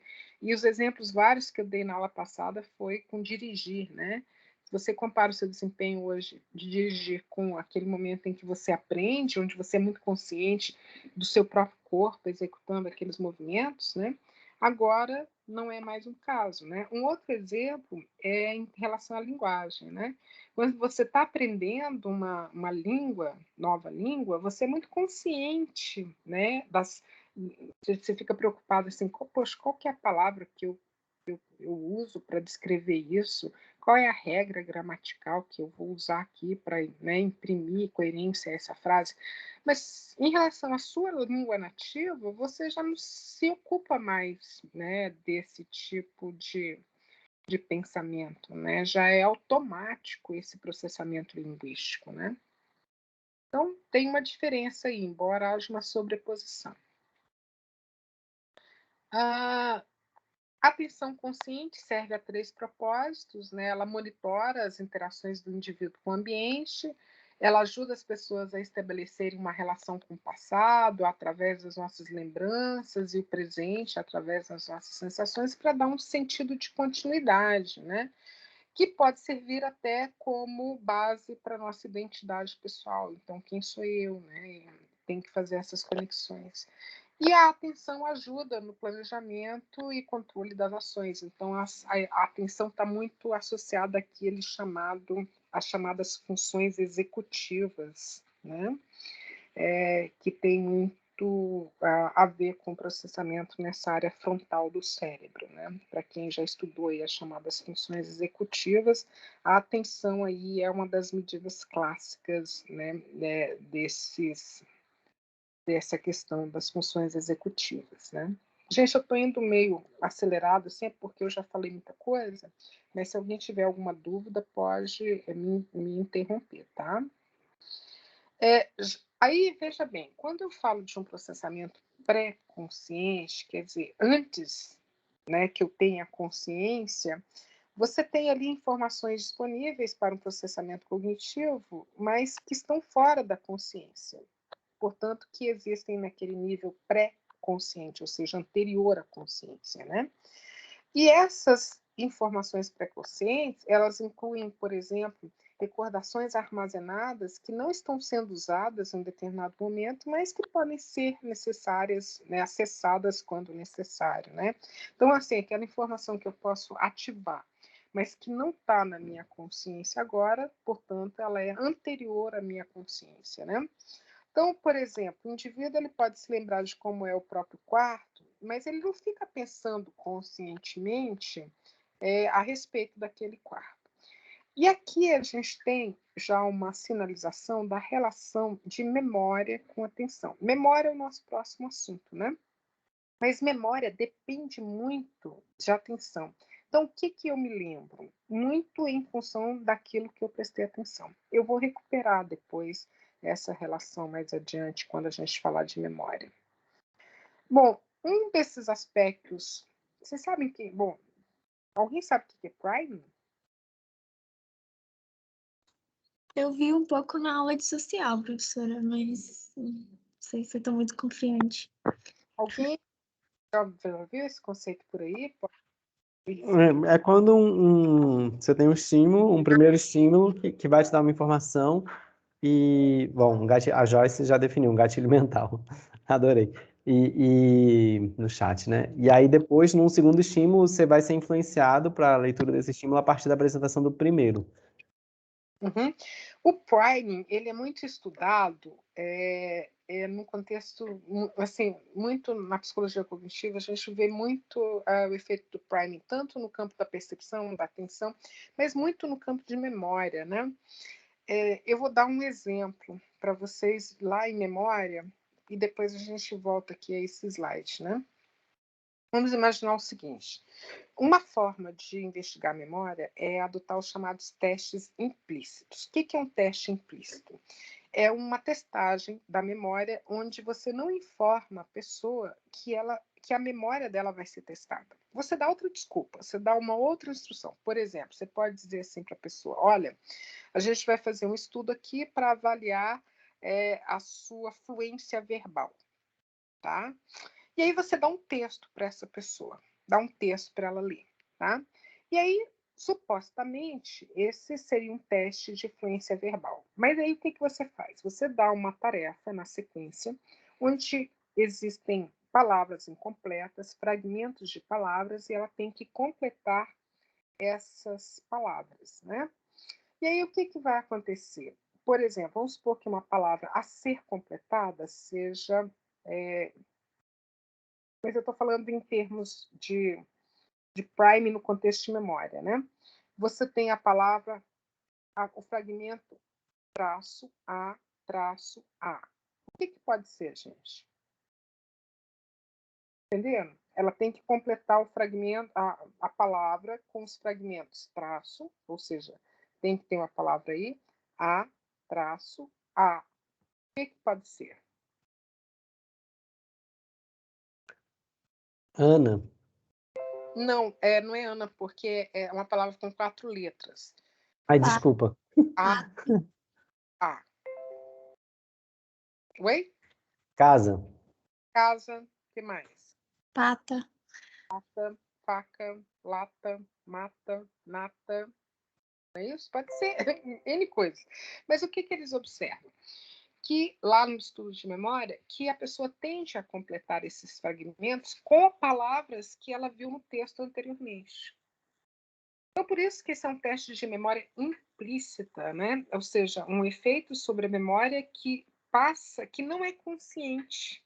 Se você pergunta, vamos supor que a pessoa viu a palavra casa, mas não a palavra faca, né? E aí você vê que entre essas pessoas há uma tendência em completar essa frase com a palavra casa mais frequentemente do que uma palavra que não estava no texto. Se você pergunta para essa pessoa por que ela colocou casa, ela não sabe dizer por quê. Por quê? Porque o priming, na verdade, é uma pré-ativação. Né? Então, você tem a ativação de uma informação, tornando essa ativação, o que significa isso? Mais disponível para um uso posterior.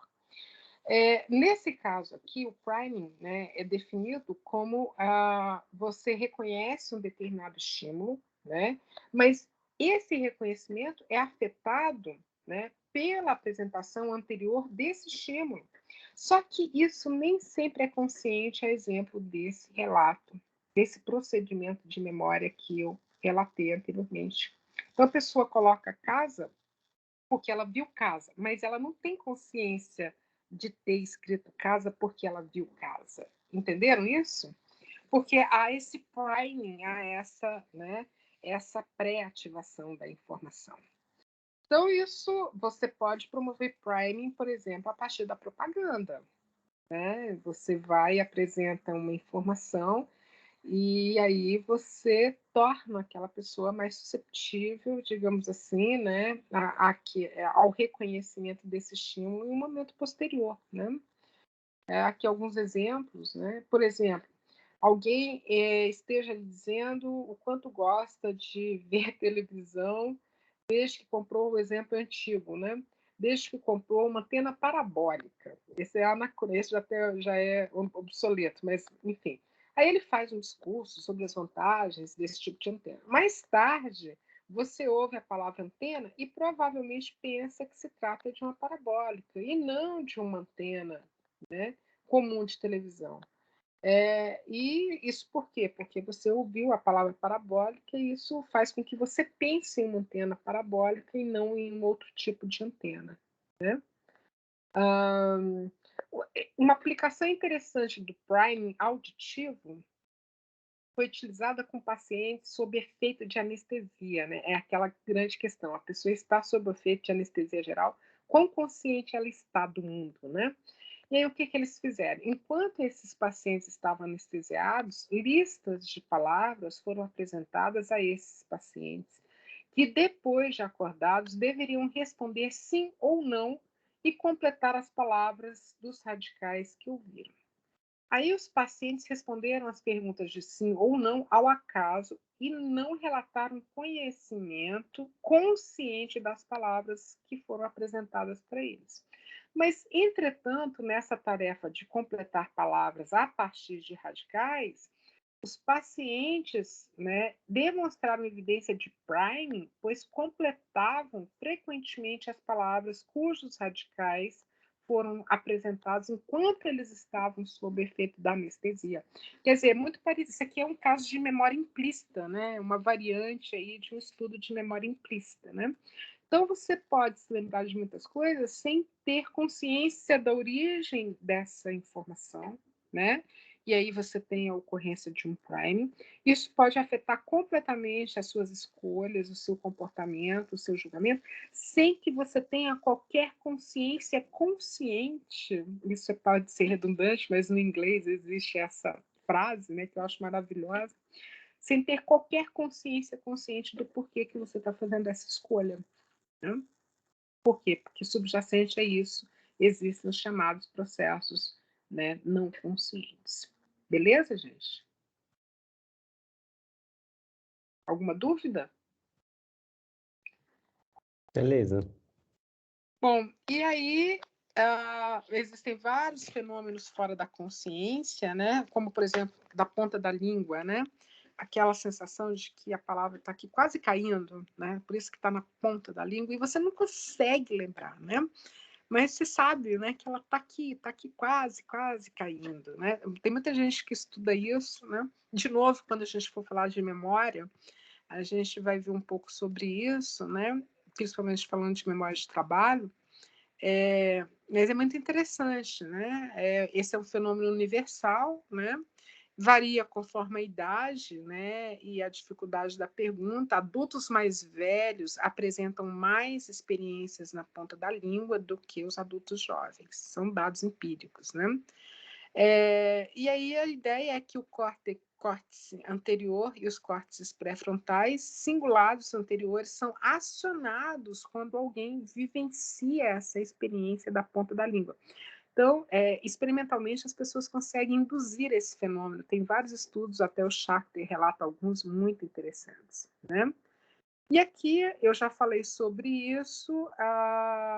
Isso aqui tem mais a ver com a percepção consciente daquilo que a pessoa vê, né? Então, paciente com danos no córtex visual, consequência de um derrame, né? Os experimentadores repetidamente emparelharam um estímulo visual com choque elétrico, ou seja, condicionamento clássico, né? Para quem estudou condicionamento, é emparelhar aí dois estímulos, né? Nesse caso aqui, seria até um condicionamento aversivo por conta da presença do choque, né?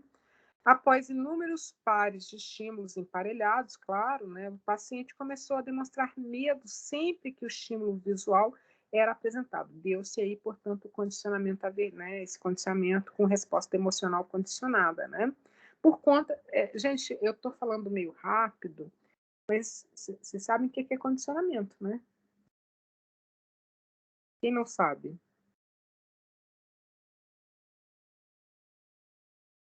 Não, eu lembro. Condicionamento existe lá, o condicionamento clássico, operante. No condicionamento clássico, você é o caso do cão de Pavlov, né? Você emparelha dois estímulos, um neutro e um outro que é incondicionado. E aí você, por exemplo, emparelha aqui no caso uma imagem com choque, imagem, choque, imagem, choque. Só que o choque ele causa uma resposta, né, emocional, somática, né? Você contrai o corpo, você tem medo, né? Se há aí uma aprendizagem, ou seja, um condicionamento, a partir desse emparelhamento, esse estímulo condicionado, ele vai eliciar essa resposta que era que ocorria na ausência do choque, né? Então, na verdade, você tem aí, a partir do momento em que esse estímulo condicionado passa a eliciar essa resposta que antes não existia para esse estímulo que era neutro, como uma imagem, se ela passa a acontecer, ela é chamada de resposta condicionada, ou seja, resposta aprendida. Aprendida por quê? Porque você não nasceu, né, tendo medo de uma imagem visual qualquer, neutra. Você passa a ter, mas passa a ter porque essa imagem foi associada aí, né, a um choque. Um exemplo clássico disso, para quem assistiu Laranja Mecânica, vocês já assistiram Laranja Mecânica? Sim. Sim, Laranja Mecânica é um filme também que eu super sugiro, né? Não vou fazer muito spoiler, mas a ideia... Vou só relatar uma parte do filme, né? Tem a história do Alex, né? E ele é um cara que comete aí pequenos delitos até que no momento, né, uma das vítimas dele morre e ele vai preso. Mas entre esses delitos pequenos, não pequenos delitos pero no mucho, né? Num desses pequenos delitos, ele estupra uma mulher. E ele estupra essa mulher cantando aquela música Singing in the Rain, sabe, do Gene Kelly, Cantando na Chuva. Sabe essa música? Sim. Sim.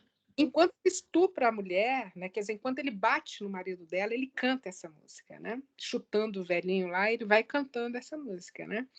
E o velho vê a mulher dele sendo estuprada. Só que, tá, aí mais adiante, quando esse rapaz é solto da cadeia, por azar, ele vai parar exatamente, só que ele na hora não reconhece, na casa, não, ele até reconhece, na casa dessa vítima dele. A vítima é que imediatamente não o reconhece como agressor.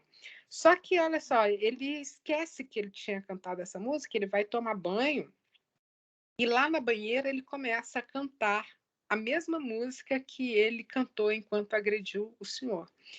E aí, quando o senhor escuta a música, ele lembra, né? Você vê a transformação física que ele tem, né? Porque ele revive todo aquele trauma simplesmente ouvindo uma música. Então, isso é condicionamento, né? Então, dado uma associação entre estímulos, um estímulo que antes era neutro, ou seja, não produzia aquela resposta, passa a iniciar todo. Então, todo aquele medo, aquele terror, a dor é revivida pela simples audição da música, né? Então, assistam também, tem vários exemplos de condicionamento. Tem um episódio de uma série que eu não vou saber, essa série que tá famosinha, se alguém souber, bota aí no chat, por favor. E aí, só que já tá na delegacia, assim. Aí você tem os suspeitos, e aí a vítima fala, ele tava cantando tal música. Aí o cara bota todo mundo pra cantar a mesma música. Isso, todo mundo cantando a mesma música. Pois isso aí é um exemplo de condicionamento, né? Isso envolve fenômeno fora da consciência, gente.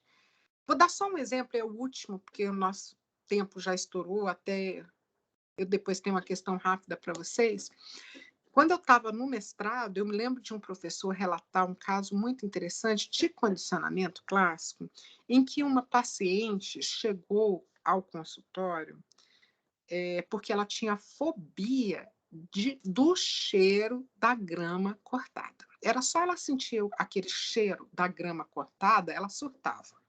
Explicações. Alguém, e aí, claro que o psicólogo perguntava, o terapeuta perguntava, mas de onde vem esse medo? Perguntas, duas para vocês. Uma, vocês acham que ela sabia relatar de onde vinha o medo do cheiro da grama cortada? Acho que não. Dificilmente. Muitos pacientes fóbicos não sabem dizer a origem do seu medo. Tá? Albert dificilmente saberia dizer por que ele tinha medo de coelho, porque ele tinha 2 anos e pouco, né? Entendeu? Então, a maior parte dos pacientes fóbicos não conseguem dizer de onde vem esse medo. Ou seja, são fenômenos fora da consciência. Mas uma explicação, pergunta 2, uma explicação.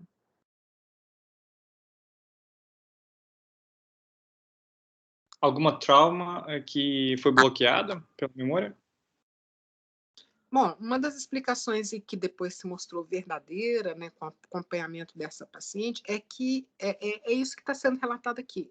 O cheiro da grama, que era um evento neutro, foi associado a um evento traumático, no caso, um estupro. Então, ela foi estuprada e jogada na grama recém-cortada. E a associação feita nem precisou de vários emparelhamentos, né? Às vezes, a depender do evento traumático, basta uma única. Para você ter medo de ladrão, não é necessário que você seja assaltado 2, 3 vezes, né? Se esse assalto for muito traumático, já é suficiente um único evento, né? Como foi necessário um único evento lá em Laranja Mecânica, né? Então, o que aconteceu foi que ela foi jogada na grama. Agora, a questão, vamos falar de atenção, a gente está falando de atenção. Qual é o grau de atenção que essa pessoa tinha ao cheiro da grama enquanto estava sendo estuprada? Muito grande ou pequeno? Estou sendo estuprada. A Pequeno. Pequeno ou quase ausente. Só isso não impediu que essa informação fosse processada e fortemente associada ao estupro por esse emparelhamento. Então, quando ela sentiu o cheiro de grama, como havia tido essa associação, gente, e já foi demonstrado que essas associações advindas do condicionamento clássico, elas criam, de fato, elas promovem alterações neurais em termos de circuitaria. Você cria conexões, desfaz, entendeu? Há um, como é que eu posso dizer? Há um lastro, há a mudança física no cérebro mesmo, sabe? Então, se cria uma associação de tal forma que quando ela é exposta a esse estímulo que antes era neutro, que é o cheiro da grama, por essa associação, isso resgata, né, faz com que ela reviva todo aquele medo, embora ela não tenha consciência nenhuma de onde vem esse medo. Porque isso tem muito a ver, porque quando a gente fala de atenção, né, você tem, ainda assim, a informação entra, isso tem a ver com a próxima discussão, que eu vou acabar levando para outra aula, que é exatamente essa questão das teorias bottleneck, do que acontece com aquela informação que você não presta muita atenção, o quanto ela é processada. Essa é a grande questão. E paramos por aí hoje. Agradeço aí, a disposição de vocês por ter extrapolado aí um tanto o nosso tempo. Tinha uma questão que poderia ser colocada no final da aula. Quem foi mesmo que sinalizou isso? Fui eu, professora. Diga. Foi uma dúvida que me veio quando a moça contou do caso da cobra na casa dela. Muitas pessoas relatam que elas meio que percebem o perigo sem necessariamente ter o perigo exposto ali na frente dela. Aí eu acho que a percepção periférica explicaria mais ou menos isso, é uma espécie de algo como um instinto. A pessoa meio que sente o perigo sem necessariamente ter os sinais evidentes do perigo diante dela. A questão é o seguinte, isso não é uma questão fácil de responder, mas eu diria que isso envolve aspectos perceptuais, envolve um processamento da informação. A gente não usa muito a palavra instinto. Você pode ver que, né, se você não vai, eu apostaria que você não vai encontrar essa palavra nos manuais de psicologia cognitiva. tá? E em muitos livros de psicologia, inclusive. Os analistas do comportamento também não gostam dessa palavra. Porque a palavra instinto ela é muito genérica, né? Às vezes contraditória, né? Pessoal, eu acho que essa aula vai até meio-dia, mas vamos lá. Então, a questão é o seguinte, pode ser que haja um processamento não consciente, onde você interpreta uma informação como uma ameaça, e isso pode não atingir a sua consciência, tá? Pode ser em função de algum tipo de processamento perceptual, de atribuição de... Por exemplo, quando a pessoa tem um ataque de pânico, ela fala assim, veio do nada. Mas você pode ter certeza que há ali algum estímulo que eliciou aí essa percepção que ele não tem consciência disso. Né? É difícil sustentar que uma resposta, quer dizer, não faz sentido falar de uma resposta sem a presença de um estímulo. A grande questão é que todo esse processamento é implícito, né? Muito provavelmente a pessoa isso não alcança a consciência. Tem a ver com história de aprendizagem, tem a ver com estilo de pensamento, tem muito a ver com questões mesmo relacionadas ao processamento da informação. A gente pode retomar isso aí, vamos retomar com certeza, discutindo memória e outros aspectos aí da cognição. Eu não sei se eu respondi a sua pergunta. Acho que sim, professora. Mas a gente retoma, tá? Mas tem atribuição de significado e isso, né, tem alguma quantidade de processamento da informação sem que isso atinja a percepção, assim. E aí você pode falar, isso é uma intuição, né, talvez, né, mas essa intuição ela está ancorada em experiências prévias, né? Só que a gente processa muita informação e muito poucas a um nível consciente, na verdade, sabe? Bem interessante isso. Gente, eu juro que a última ponto, eu vou conversar agora com uma colega de vocês que está tendo dificuldade para acessar o aprender. Alguém mais está nessa situação? Eu vou liberar as pessoas e vou discutir aqui alguns minutinhos com as pessoas que estão tendo dificuldade para acessar o sistema para a gente pensar em como resolver isso. Professor, só uma dúvida antes disso aí. Os slides, a senhora vai disponibilizar na plataforma também? Olha, normalmente eu não disponibilizo os slides, eu gravo a aula e disponibilizo a aula, né? Mas eu poderia, sim, também disponibilizar os slides. Seria ótimo também. Obrigado. Isso, mas eu acho que eu poderia, sim. Tá bom? Obrigado. Ok. Agradeço a disponibilização. Oi? Vai, Lucas. Uma duvidazinha rápida. As instruções para o relatório, existem elas escritas? Porque eu perdi mais ou menos, cheguei no meio da explicação. Muito importante que vocês assistam ao vídeo. O que eu fiz depois foi pegar as telas onde eu programei e fiz um print das telas e colei nas instruções escritas. Só que eu vou repetir isso aqui para quem perdeu essa informação. Vocês ajuda muito começar a programação criado um arquivo Word e um arquivo Excel. E são arquivos curtos, sabe? Mas isso ajuda muito se você for programar. E isso está descrito lá nas instruções escritas. Certo?